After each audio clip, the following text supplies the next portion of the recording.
अस्सलाम वालेकुम, मैं हूँ रिदा सैफी। नाज़रीन, सबसे पहले बात कर लूँ, उमरकोट PS 52 ज़मीनी इलेक्शन जारी है। किसकी जीत किसकी हार, इस पे बात हो रही है। इस वक्त अगर हम देखें तो GDA के अरबाब गुलाम रहीम साहब जो है वो 17,345 वोट के साथ दूसरे नंबर पर हैं, जो कि गैर सरकारी गैर हतमी नतीजा है। दूसरी तरफ हम देखते हैं पीपल्स पार्टी के उम्मीदवार अमीर अली शाह जो है वो 39,429 वोट लेकर आगे हैं, गैर सरकारी गैर हतमी नतीजे के मुताबिक। हल्के में रजिस्टर्ड वोटर्स की तादाद 1,54,000 है, 180 के करीब बताई जा रही है। ज़मीनी इलेक्शन के लिए हल्के में 128 पोलिंग स्टेशन कायम किए गए। साथ ही साथ एक जो कि बड़ी खबर वो ये है जी कि अभी जब इससे पहले जब नहीं आए आपके रिजल्ट्स, और उससे पहले ही जी ये आपकी स्क्रीन पे, हम अपनी स्क्रीन पे दिखा रहे हैं, आप देख रहे हैं कि ये बॉक्सेस में से किस तरह से जो है वो पहले ही ये पेपर्स बाहर आ गए, और जी पता चल रहा था कि जिस पे ठप्पे लगे हुए पीपल्स पार्टी के। सो ये किस तरह से रिजल्ट अनाउंस होने से पहले ये सारी चीज़ें जो हैं वो सामने आ गई, और किस तरह से ये पेपर्स बाहर आ गए बैलेट बॉक्स से। This is something which is different, और जी विच इज वेरी अनयूजुअल के इलेक्शन में जब आपकी काउंटिंग हो जाती है कंप्लीट, और फिर जब इलेक्शन कमीशन अनाउंस करता है तो सारी चीज़ होती है, लेकिन उससे पहले ही अगर वोट बैलेट बॉक्स से बाहर आ जाए और इस तरह से नजर आ जाए तो फिर इसका क्या मतलब है। I am going to word, सबसे पहले अरबाब गुलाम रहीम साहब है मेरे साथ इस वक्त, फॉर्मर चीफ मिनिस्टर हैं। आपको खुशामदीद कहती हूँ। बहुत शुक्रिया अरबाब गुलाम रहीम साहब for joining us. Thank you very much जी। अरबाब गुलाम रहीम साहब, कौन आपके साथ? अरबाब गुलाम रहीम साहब, मैं आपसे ये जानना चाहूँगी, सबसे पहले मुझे ये बताइएगा कि ये कैसे हो गया कि अभी इलेक्शन कंप्लीट हुआ नहीं, वोटिंग का प्रोसेस कंप्लीट हुआ नहीं, और बैलेट बॉक्स से जो है वो पेपर्स बाहर आ गए थे। देखें जी, आज इनके हुए हैं, एक पोलिंग स्टेशन पे पेपर निकले हैं, तीर पे ठप्पे लगे हुए। हाँ। इन्होंने तो हर धांधली की है, पुलिस गर्दी से लेके और इनके जो PSF होती है, इनकी जो स्टूडेंट ऑर्गेनाइजेशन, उनके बंदे आके पोलिंग स्टेशन पे हिरासा कर रहे थे लोगों को। एक जगह जाके इन्होंने गांव के लोगों पे फायरिंग की है, और खुद फायरिंग करके और FIR हमारे लोगों पे काट रहे हैं। ये पुलिस गर्दी तो सारा दिन हुई है, हमने उसको फेस किया है। और दूसरा ये करते हैं कि गरीब लोगों को रात को जाके पैसे बांटते हैं, और पैसे इनके पास करप्शन की तो कश्तियां भरी हुई हैं, तो पैसे बांटते हैं रात को। गरीब लोग बेचारे जरूरतमंद होते हैं, तो सुबह के उनको पूरा तेवर ही बदले होते हैं। तो इस तरह की धांधलियों के कई किस्म चलते हैं इनके पास। अच्छा अरबाब गुलाम रहीम साहब, ये बताइएगा कि बिलावल साहब ने कहा है कि कल जश्न मनाने का उन्होंने कह दिया जीत से पहले ही। कैसे देख रहे हैं इस मामले को कि वो तो बड़े पुरुमीद हैं? देखें जी, जश्न अली मर्दान शाह की कल जो है वो डेथ की डेट है जी। अब उनके अली मर्दान शाह के मरने पे वो जश्न मनाएंगे तो उनकी मर्जी है, मनाएं, बेशक, हमें तो कोई एतराज नहीं। आप मुतमईन हैं इस पूरे प्रोसेस से जो हुआ वोटिंग का अमल? नहीं, मैं बिल्कुल मुतमईन नहीं हूँ। पहले शुरू में जो RO DRO थे वो भी पार्टी बने हुए थे, पर एक अच्छी बात है कि प्रोविंशियल इलेक्शन कमिश्नर न्यूट्रल थे, वो जो हमें मसले मसाइल थे उनको रेक्टिफाई करते थे। बाकी तो पुलिस और हर चीज और आपके प्रिजाइडिंग ऑफिसर प्रोविंशियल गवर्नमेंट के वो सारे उन्होंने अपने अपॉइंट कराए हुए थे, और नीचे जो टीचर होते हैं ये सारे उनके थे, और पोलिंग स्टेशन पे और पुलिस को इतना बुलाते हैं कि 8-8, 10-10 SPs बुलाते हैं। भाई 8-10 SPs का क्या काम है? वो पुलिस के थ्रू लोगों के ऊपर जो है ना वो दहशत भी डालते हैं। आपको कोई उम्मीद है अभी, क्योंकि सरकारी नतीजा, हतमी नतीजा अभी तक नहीं आया है? ये तो अल्लाह को पता है, मुझे नहीं पता। अभी आ रहे हैं। मैंने अभी आप जब कॉल कर रही थी ना उस वक्त मैं प्रोविंशियल इलेक्शन कमिश्नर से कह रहा था, वो कह रहा था नतीजे आ रहे हैं, हम कंपाइल कर रहे हैं। वो उसमें कोई ऑटोमेटिक सिस्टम आजकल जो उन्होंने किया हुआ है उसमें वो डालते होंगे कंप्यूटर में, वो खुद कंपाइल होता होगा। लेकिन फर्क बहुत ज्यादा है, इसलिए मैंने कहा आपको कुछ उम्मीद लग रही है एक तरफ? नहीं, मुझे अभी तक पता नहीं चला कितना फर्क है। आपके पास कितना फर्क है? जी, अभी इस वक्त जो हमारे पास अमीर अली शाह साहब के नंबर्स आ रहे हैं वो 39,429 हैं, और आपके जो आ रहे हैं वो 17,347 वोट हैं जी। हालांकि पिछले दफा मैंने 30,000 वोट लिए थे जनरल इलेक्शन में जी, और उन्होंने 50,000 लिए थे। इस वक्त हमारी पॉलिटिकल जो पोजीशन थी उससे बेहतर थी। या तो रात को उन्होंने पैसे चलाए हैं, तो क्या हुआ है, या पोलिंग स्टेशन पे उन्होंने कोई बैलेट पेपर जैसे डालते हैं ये लोग करते हैं जिस तरह से 20-20-30-30 हजार वोट डाल देते हैं बक्सों में या इस तरह का। हमारे असल में बात ये कि हमारे जो एजेंट्स होते हैं ना वो भी इतने अवेयर नहीं होते, अच्छा उनको पता नहीं चला, बस बैठे होते हैं और उनको पता नहीं चल रहा होता है कि क्या हो रहा है क्या नहीं हो रहा है। वो चलिए जो स्टाफ है सब कुछ, वो इनको बिठाते भी बड़े दूर हैं कि उनको नजर भी ना आए, ठीक है। तो स्टाफ ही कुछ कर रहा होता है, वो ही हो रहा होता है। ठीक है, बहुत शुक्रिया। अरबाब गुलाम रहीम साहब फॉर्मर चीफ मिनिस्टर हमारे साथ थे जी। दूसरे नंबर पर हैं इस वक्त और पीपल्स पार्टी के उम्मीदवार अमीर अली शाह साहब जो है वो 39,000 वोट के साथ आगे हैं जी। इसी के साथ जी मजीद मैं अपने पैनल्स की तरफ जाऊंगी, but I am moving towards a short commercial break, will be right back after it.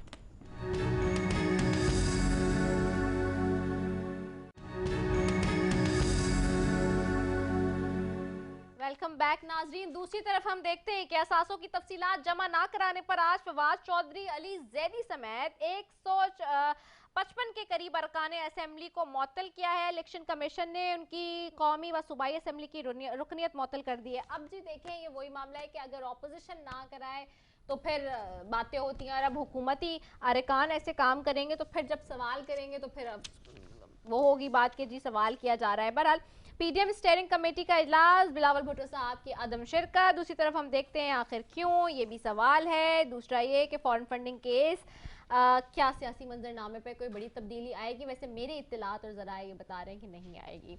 Let's see, will talk about all these things today.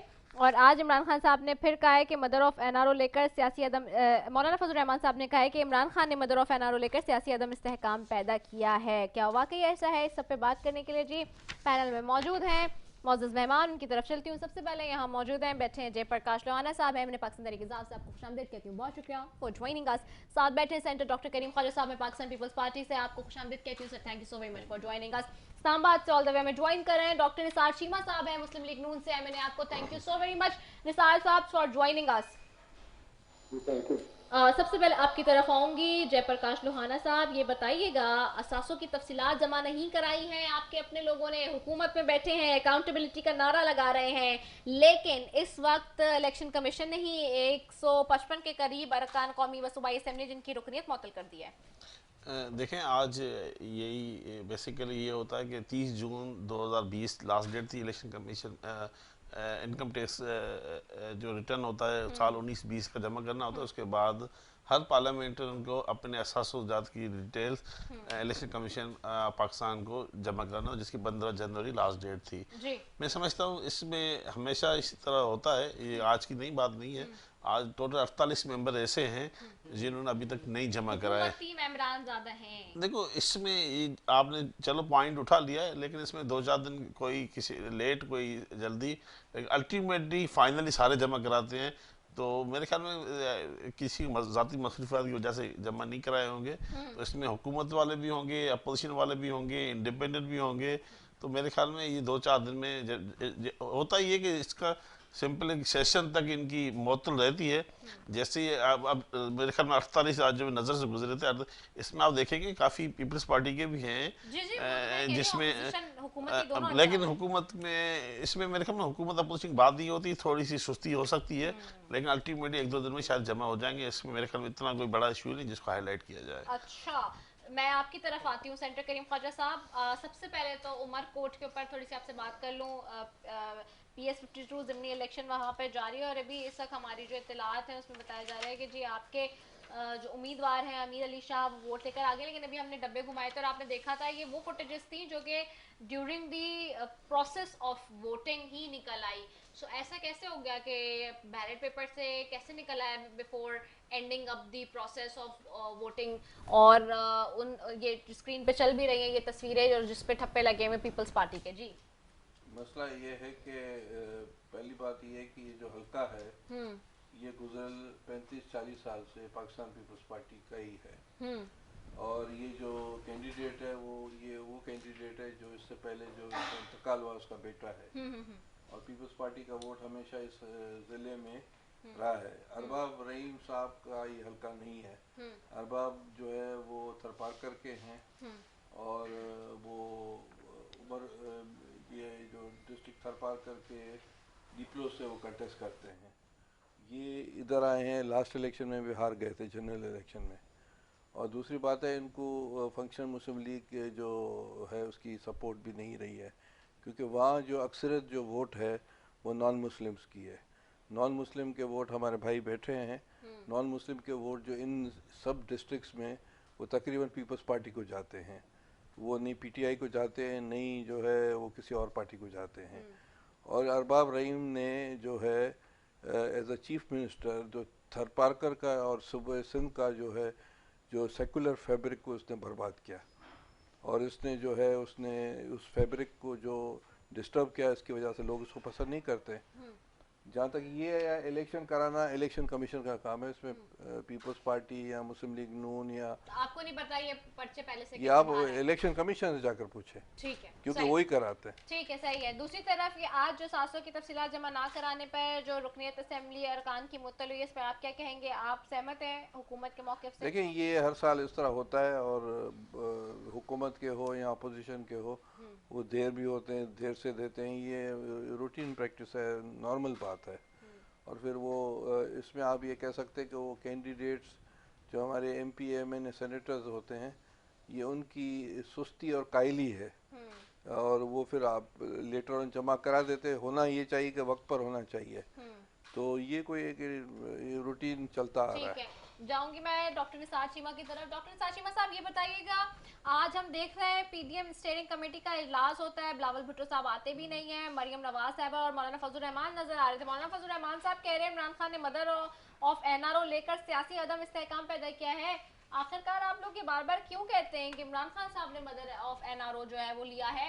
इसकी पीछे वजह क्या है? देखिए, जिस तरह जिन हालात में ये इनको मुसल्लत किया गया आपके सामने है, प्री पोल रिगिंग से लेके उसके बाद ये कि इलेक्शन डे के बाद रिगिंग, उसके बाद जो कि जिस तरह मैन्यूवरिंग की गई, इंडिपेंडेंट जो इलेक्टेड जो मेंबर पार्लियामेंट थे, एमएनए एमपी, जिस तरह उनको शामिल कराया गया पीटीआई में, जिस तरह इनकी हुकूमतें बनाई गई, जिस तरह इनको मुसल्लत किया गया, आपके सामने है।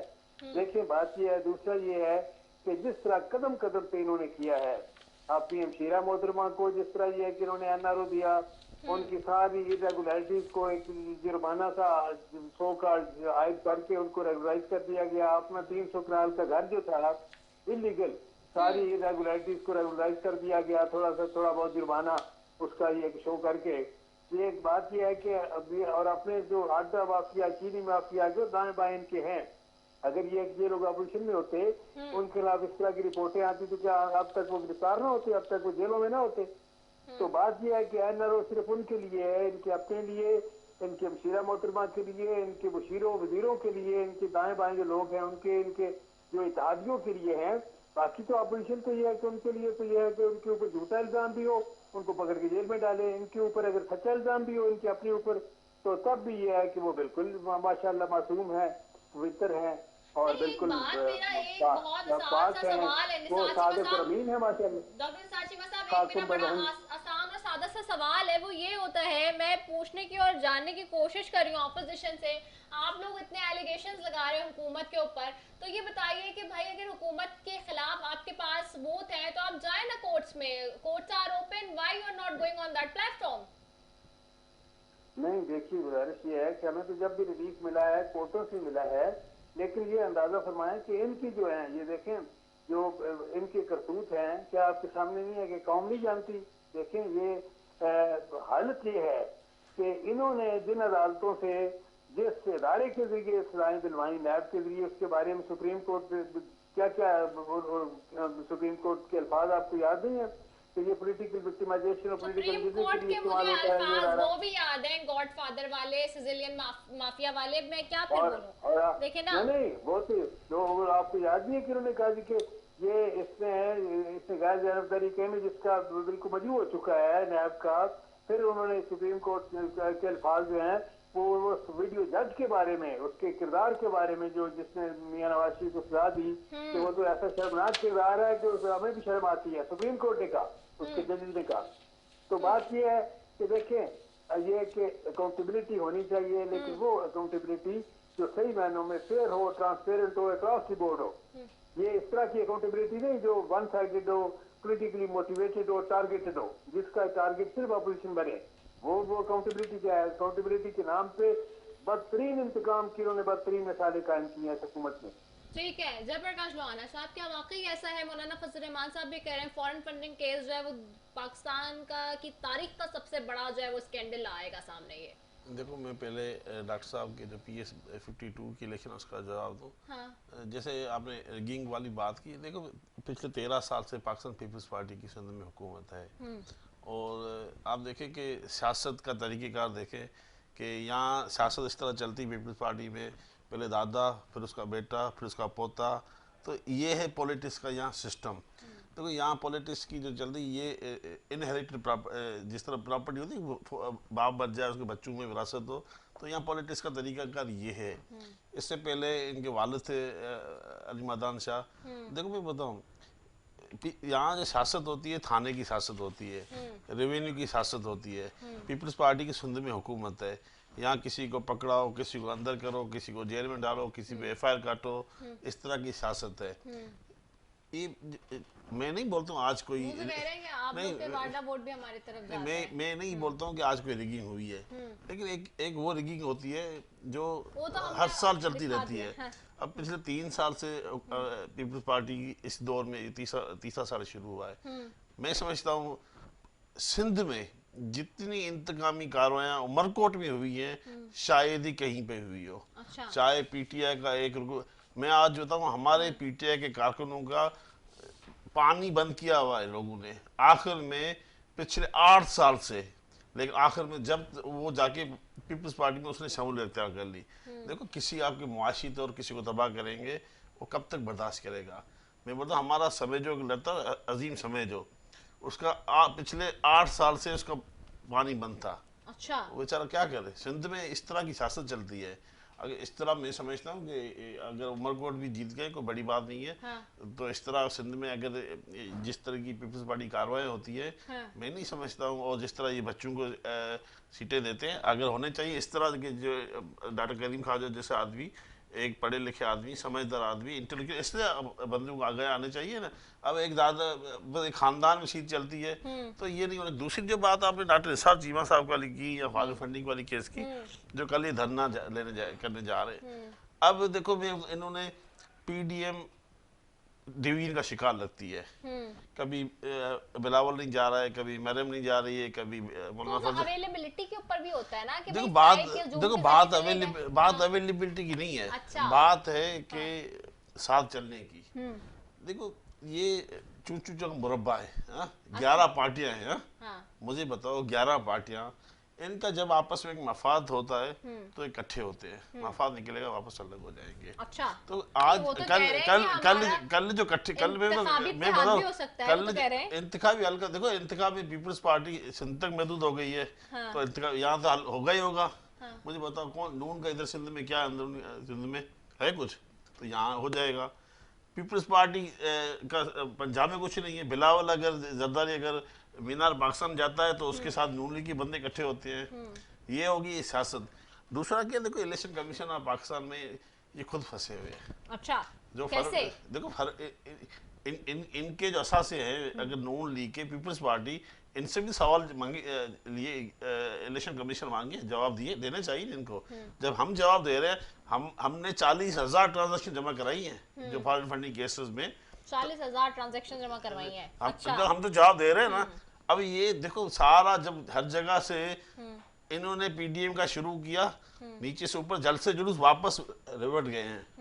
इस्तीफाएं गई, सेनेट की इलेक्शन गई, अब वापस आ गए। हम सरगोदा में जलसा करेंगे, हम बावलपुर रैली निकालेंगे, हम मियाँ चनू में जाएंगे। तो अब देखो दम तो निकल गया है। अब लेकिन लोगों को कुछ तो बताएंगे भाई हम इकट्ठे हैं, हम जा रहे हैं, हम आ रहे हैं। इनका कसूर नहीं है। पहले मेरे ख्याल में इससे बेहतर है चीमा साहब अपने लीडर को बोले। अब आप तबियत भी बेहतर हो गई है, अट्टा कट्टा लगे हुए हैं, वजन देखो बढ़ता जा रहा है। यहाँ जब चेहरे में देखा क्या था, आज नवाज शरीफ क्या है, तो आप आ जाएं। कोई वहाँ इलाज भी हो गया, अभी काफी भी हो गई, बच्चों के रिश्ते भी करा लिए, अब वापस आ जाएं। सारे काम हो गए। वहाँ बैठ के क्या, सर्दी भी वहाँ है, वहाँ पे अब मौसम भी ठीक हो गया। हम खान साहब को बोलेंगे इस पे तो हाथ हल्का रखें, वापस आ जाओ इधर, और क्या करेंगे। अच्छा ठीक है, मैं आपकी तरफ जाती हूँ। मैं आपसे लूंगी जब आप डॉक्टर निसार चीमा साहब, मैं डॉक्टर सेंटर करीम ख्वाजा साहब से आप ले लूँ। वो जो बात कर रहे हैं आपकी सियासत, तर्ज सियासत की भी बात की, और जो सारी चीज़ें कह रहे हैं कि जी आज बिलावल साहब नहीं गए, जिसपे वो कह रहे हैं कि चूचू का मरब्बा है और आपस में इत्तेहाद भी नहीं है और निफाक भी नजर नहीं आ रहा है, क्या वाकई ऐसा है? देखिए इत्तेहाद बनते हैं, प्रीवियसली भी बने हैं इत्तेहाद, एमआरडी बनी है, एआरडी बनी है और दूसरे इत्तेहाद बने हैं। अभी ये जो movement for the restoration of जो बनी है डेमोक्रेसी, तो कहने का मतलब है कि इत्तेहाद में तो अब पॉसिबल नहीं है कि कोई इंसान है सखर में बैठा है तो इस्लामाबाद पहुंच जाए।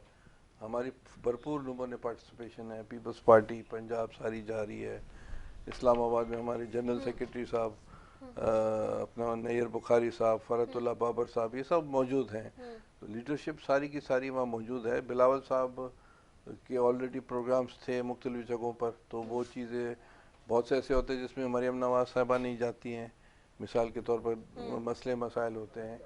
तो अब ये तहरीक है, ये चल रही है, और नेचुरली हम ऐसा काम भी नहीं करेंगे कि डेमोक्रेसी को नुकसान हो, पार्लियामेंट को नुकसान हो, मार्शल लॉ लग जाए कोई और, उससे हम उसको देखकर हम चल रहे हैं।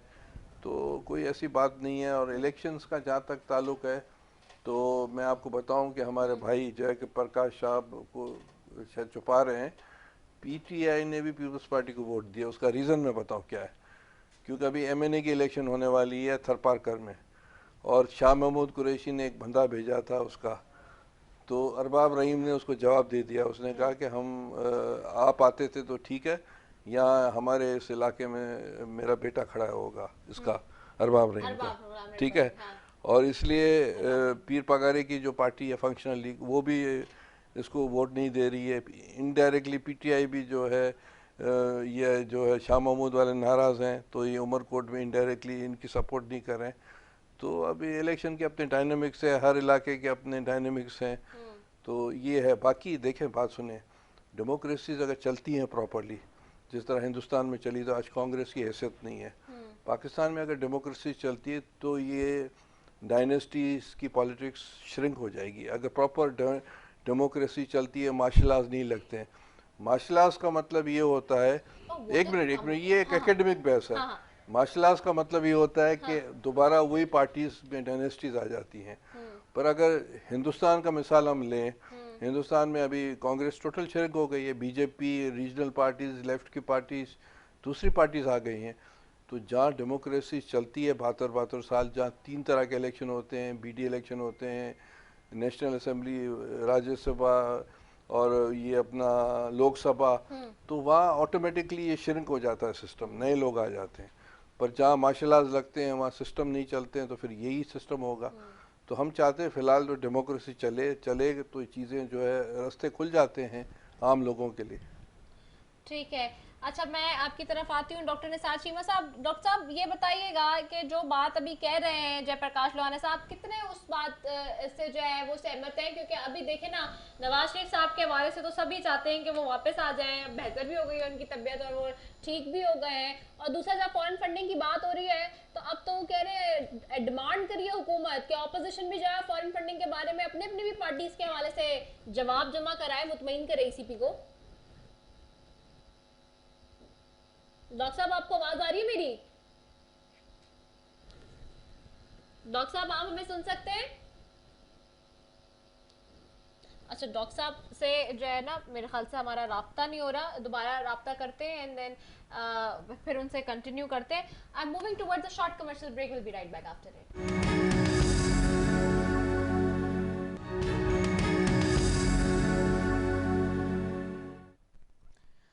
वेलकम बैक नाजरीन, और मेरे साथ इस वक्त डॉक्टर निसार चीमा साहब की तरफ चलूंगी, बाकी मौजूद मेहमान स्टूडियो में। डॉक्टर निसार चीमा साहब, मैंने सवाल किया था, लाइन डिस्टॉर्ट हो गई बीच से, आपको अब मेरी आवाज आ रही है सही?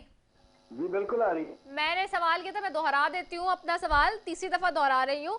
मैं आपसे ये पूछ रही थी कि जैसे जयप्रकाश लोहाना साहब ने कहा कि खासतौर पे अब तो नवाज शरीफ साहब और बल्कि पूरी कौम का मुतालबा है, आपके अपने कारकुनों का मुतालबा है कि नवाज शरीफ साहब ठीक हो गए तो उनको वापस आ जाना चाहिए, why is not coming back to Pakistan. And second thing which is very most important is कि जहां पे आप कहते हैं फॉरेन फंडिंग की बात और पीटीआई को उससे जोड़ते हैं, सो अब तो हुकूमत भी ये डिमांड कर रही है कि फॉरेन फंडिंग के हवाले से ऑपोजिशन की जमातें जो है वो भी अपने तफसीलात जो है वो ईसीपी में जमा कराएं।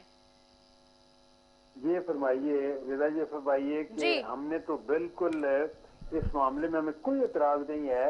मेरा सवाल ये है कि हुकूमत का दामन अगर साफ है, कोई दाल में काला नहीं है, बल्कि लगता वो तो पता चल जाएगा ना, फैसला महफूज हो गया है, आने वाला है। निसार शीमा साहब सुन लेना, गुजारिश सुन लें। और जहां आप लोग इतनी बड़ी कुछ उम्मीदें रख रहे हैं, आपको वाकई लग रहा है कि कुछ हो जाएगा इसके बाद? आप बात तो आप मेरी मुकम्मल नहीं होने दे रही। हाँ, बोले, गुजारिश ये है कि मैं ये सारी कौम देख रही है कि अगर दाल में कुछ काला ना हो, अगर कोई मामलात मशकूक ना हो, तो फिर हुकूमत जो है ये ताखीरी हरबे क्यों इस्तेमाल करे, क्यों स्टे ऑर्डर के पीछे छुपे, क्यों फॉरेन फंडिंग केस जो है इसको ये है कि इसको इस तरह प्रोलॉन्ग करे, डिले करे। सारे डिलेइंग प्रैक्टिसेस उन्होंने इस्तेमाल किए हैं, सिर्फ ये है कि इसकी ये लॉजिकल कंक्लूजन तक ना पहुंचे, हकायक कौम के सामने ना आए। बात ये है कि इसमें कोई शक नहीं है कि फॉरेन फंडिंग केस जो है उसमें बहुत ज्यादा घपले हैं, बहुत ज्यादा फॉरेन फंडिंग हुई है पीटीआई के लिए, और ऐसे ऐसे जगहों से हुई है जो ये है कि जो लोग, जो एजेंसी, जो ममालिक पाकिस्तान के पाकिस्तान के कतन खैर खा नहीं है, दोस्त नहीं है, वो इनको क्यों फंडिंग करते रहे हैं। बात यह है कि बहुत एक अहम मसला है और बड़ा संगीन मसला है। ये देखें, बात यह है कि ये मामलात कौम के सामने आने चाहिए, और ये है कि इस मामले में हमें कोई इतराज नहीं है अगर हमारे ऊपर कोई इल्जाम है कि हमने कोई बाहर से कोई फंडिंग ली है, बिल्कुल ये लाइन कौम के सामने आने चाहिए। हमारा बिल्कुल दामन साफ है और ये हम चाहते हैं कि बिल्कुल फेयर और ट्रांसपेरेंट ये है कि ये एक इंक्वायरी होनी चाहिए और जो हकायक हैं वो कौम के सामने आने चाहिए। अच्छा, ठीक है, आप क्या समझते हैं इसको? जयप्रकाश लोहाना साहब जो बात कर रहे हैं, ये मैं समझता हूँ बेसिकली जो पॉलिटिकल बात करके अपना किस्सा ख़त्म किया बात करके, लेकिन जो उनसे सवालात किए गए हैं PMLN से या पीपल्स पार्टी से, उनके जवाब देने चाहिए। तो जवाब देंगे तो ही तफसील आएगी। ये तो सिर्फ और सिर्फ जो कल जो इनका जो धरना, धरने के लिए बैठ रहे हैं, हुकूमत इनको कंटेनर फराम करी कि आप कहते थे हम कंटेनर दे देंगे। देखो इलेक्शन कल आ रहे हैं, हमने इनको इजाज़त दी वहाँ पे आने की, वरना हुकूमत कभी भी नहीं चाहती है कोई वो इलेक्शन कमीशन जिस जगह पे है बिल्कुल आप डीचो के साथ है, हमने इनको इजाज़त दी आने की। लेकिन इनसे पूछें कि आपने जलसों की, बड़े बड़े जलसों से लेके वापस यहाँ तक आ गए, तो ये आप अगर जलसे इलेक्शन कमीशन आना था उस पहले दिन आ जाते, तो आपको जलसे इतनी खर्चा करने की ज़रूरत क्या थी, लोगों को अपने वर्क कोरोना में लोगों को मुब्तला करने की ज़रूरत क्या थी। अब इनको कुछ नज़र नहीं आया, जब आपस में भी बिखरते जा रहे हैं तो उन्होंने चलो आखिर में हम वापस, क्योंकि अभी सेशन भी होना है, वापस उन्होंने आहिस्ता आहिस्ता आ गए ना, इलेक्शन कमीशन तक आ गए, वापस सेशन ही होगा, उसमें भी इन्होंने आना है, फिर वहीं के वहीं होगी। तो मेरे ख्याल में बेसिकली मसला क्या, कौम का वक़्ज़ा कर रहे हैं, पाकिस्तान को कमज़ोर करने की कोशिश कर रहे हैं। इनको ये फिक्र नहीं है कि 18 इसमें 2020 में क्या, इनको ये कि 2023 तक अगर इमरान खान रहता है तो मुल्क की मैशत में ऊपर जाना है। देखो आप जिस तरह आपकी एक्सपोर्ट बढ़ रही हैं, जिस तरह आपका करंट अकाउंट डेफिसिट कम हुआ है, जिस तरह आप देखें टेक्सटाइल में वहाँ पे आज फैसलाबाद जाओ, वहाँ पे मजदूर नहीं मिल रहे हैं, जिस तरह गवर्नमेंट ने इलेक्ट्रिसिटी में रिबेट दी है, इंडस्ट्री लगना शुरू हुई है, जिस तरह गवर्नमेंट ने 500 अरब के लिए लोन सस्ता लोन देना शुरू किया, तो मैशत देखो मैशत किस तरह बढ़ती, जब इंडस्ट्रियलाइजेशन होगी तो मैशत बढ़ेगी। अब इनको ये फिक्र है अगर इस तरह अगर ये कंस्ट्रक्शन इंडस्ट्री का बूम आया है, स्टील में बूम आया, अगर ये हालात रहते हैं तो 2023 में इन्होंने वापस, क्योंकि इनका लीडर भी छुप के भाग गया है, ये तो खुश हैं कि शहबाज शरीफ भी अंदर हो मरियम को स्पेस देने के लिए। EPD में देखो सारा नून में क्या हुआ है, ये साइड हो गया, हमजा शहबाज शरीफ करप्शन में अंदर है, शहबाज शरीफ करप्शन में अंदर है, नवाज शरीफ करप्शन में करके बाहर भागा हुआ है, खुद मरियम नवाज है वो भी बेल के ऊपर है। तो कहने का मतलब ये है कि बेसिकली ये जो कुछ हो रहा है, मुझे बताओ पाकिस्तान पीपल्स पार्टी, आपको याद होगा जब हमने धरना दिया था, पाकिस्तान पीपल्स पार्टी में ने पार्लियामेंट की मजबूती की बात की, जमहूरियत की बात थी, तो आज भी यही बात कर रहे हैं। तो आज तो देखो आज बात कर रहे हैं, तो पीपल्स पार्टी में फिर भी आपको बेहतरी नजर आएगी। लेकिन PMLN जिस तरह उन्होंने बयान दिया, फौज के खिलाफ बात करने दी, फिर फौज से बात करेंगे, देखो ये खुद भी कंफ्यूज्ड हैं। देखो PMLN का वर्कर भी मायूस है, नहीं है, ऑपोजिशन कंफ्यूज वर्कर है। है। ऑपोजिशन ये कह रही है, जहां एक तरफ वजीर आजम इमरान खान साहब ये स्टेटमेंट दे दें कि 22 करोड़ की आबादी है, 22 करोड़ का लोगों का मुल्क है, इसको किस तरह से चलाया जाए, कैसे चलाया जाए, जहां महंगाई हो, तो ये चीजें भी तो आपके सामने, पेट्रोल फिर से महंगा हो गया, इसके अलावा आटा चीनी चोर पकड़े नहीं जा रहे, तो इस पे ऑपोजिशन नहीं बात करे तो क्या करे, आप बताएं। देखो आप अपोजिशन बता दें क्या करें। नहीं, मैं समझता हूँ अपोजिशन को जो जायज तनकीद हुकूमत पे करनी चाहिए। जायज पार्लियामेंट देखो बातें नहीं देखो है। पार्लियामेंट में आके बात करनी चाहिए। क्या जलसों से मसलों का हल है? देखो अगर अपोजिशन अवाम से सच्ची है, अवाम का दर्द रखती है, तो हुकूमत और अपोजिशन ये एक लाज़िम मलजूम है एक दूसरे के, पार्लियामेंट के दोनों हिस्से होते हैं। ये सारे पॉइंट्स आपको जायज नहीं लगते? नहीं, आटा चीनी नहीं, चोर पकड़े, नहीं देखो मुझे पेट्रोल बताओ, के प्राइस मुझे ना बढ़ाएं, मुझे बताओ, इन्फ्लेशन कम कर दें। नहीं मुझे बताओ, मुझे ये बताओ, आटे की बात कर ले, देखो 18वीं तरमीम के बाद अगर जो फूड है या प्राइसेस है, किसका काम है? यहाँ सिंध में आज बताता हूँ मैं, डॉक्टर करीम ख्वाजा साहब बैठे हुए हैं, मैं ये तो बहुत शरीफ आदमी है, अच्छे भी हैं, ऑनेस्ट आदमी है, लेकिन मैं आज बताऊँ, फ्लो मिल अगर को गंदम एक फ्लो में 10,000 बोरी महीने में सप्लाई होती है। आज पीपल्स पार्टी वाले 300 रुपये बोरी लेते हैं कमीशन के तौर पे। ये सूबा जो है ना कमीशन पे चल रहा है, यहाँ पैसे के बगैर कुछ काम भी नहीं होता है। इल्जाम है ना, साबित कुछ नहीं हो रहा देखो होता है। मुझे बताओ, एहतिसाब के नाम पे आज शहजाद अकबर साहब से प्रेस कॉन्फ्रेंस में पूछा एक सहाफी ने कि बात सुने, ये एहतिसाब का रोना चल रहा है साल से, ये हमें 2 साल हो गए, 2.5 साल हो गए पाठ पढ़ाते हुए, बल्कि उससे पहले ऑपोजिशन में भी आपने बड़ा पाठ पढ़ा लिया, इसका नतीजा कहाँ है? तो उन्होंने जवाब दिया, अभी भी आप अभी नहीं आई हैं, जज्बाती हैं। अब ये कोई जवाब था कि इसके नतीजे में वो जवाब देते, कुछ बताते, लेकिन जवाब देने के बजाय इधर उधर की बातें करें। करीम ख्वाजा साहब आपसे भी पूछ लेती हूँ मैं, डॉक्टर साहब ये बताएं कि आपसे वो कह रहे हैं कि आप लोग जिससे कहते हैं एक पॉजिटिव या एक फ्रूटफुल तनकीद नहीं कर रहे हैं, आप इधर उधर की बातें करें, हुकूमत को ये शिकायत है। देखें बात सुने, मसला ये है कि मैं भी डॉक्टर हूँ और वो हमारे नून के भी एक डॉक्टर साहब भी बैठे हैं, मेरे ख्याल से MBBS डॉक्टर हैं। अब मसला ये है कि सारी दुनिया में पेंडेमिक लगा पड़ा है, लोग मेरे ख्याल से अब तक 10 करोड़ लोग मुतासर हुए हैं, 20 लाख लोग सारी दुनिया में हलाकत हो चुकी है, पाकिस्तान में भी हलाकत हो रही है।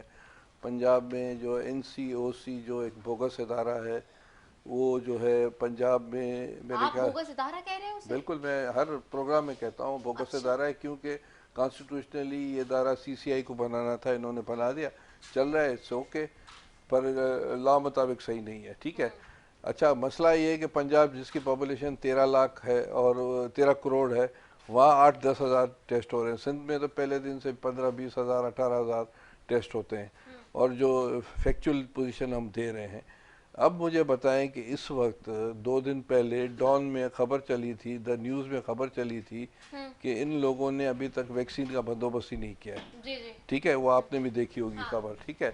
उसके बाद ये जेनोसाइड नहीं है पाकिस्तान के अवाम के खिलाफ, कि अभी तक, अभी उसके बाद उन्होंने क्या ड्रामा शुरू किया, 1 मिनट, अब सबसे पहले इस वक्त पाकिस्तान के अवाम को वैक्सीन की जरूरत है, ये नहीं कर रहे हैं, ठीक है, क्योंकि अगर नहीं हुआ तो पाकिस्तान की आवाम की हलाकतें बढ़ जाएंगी, आवाम की हलाकतें बढ़ जाएंगी। डॉक्टर निसार चीमा साहब 10 सेकंड्स हैं, बस वाइंड अप कर दें जो बात इन्होंने की जयप्रकाश लोहाना साहब ने, how much do you agree with it? देखिए, मैं तो वाइंड अप यही करूंगा, कौम इसको इसी तरह वाइंड अप करना चाहती है कि ये हुकूमत ये वाइंड अप हो और ये किसी तरह से इससे जान छूटे। ये मेरा ही अल्फाज पकड़ के आपने जो है ना वो हुकूमत को क्या एंड कर दिया। चले, बहुत शुक्रिया डॉक्टर निसार चीमा साहब आपका, जयप्रकाश लोहाना साहब आपका, डॉक्टर सैयद करीम ख्वाजा साहब आपका, तीनों मौजूद मेहमानों का बेहद शुक्रिया। नाजरीन, अब तक के रिजल्ट जो थे हमने आपको वो बताया PS52 के, और सरकारी नताइज जैसे ही आएंगे आपको यकीन नहीं कि 21 की स्क्रीन पर ये मौसूल हो जाएंगे। इसी के साथ जी अपनी मेज़बान निदा सैफी को दीजिए इजाज़त। पाकिस्तान जिंदाबाद।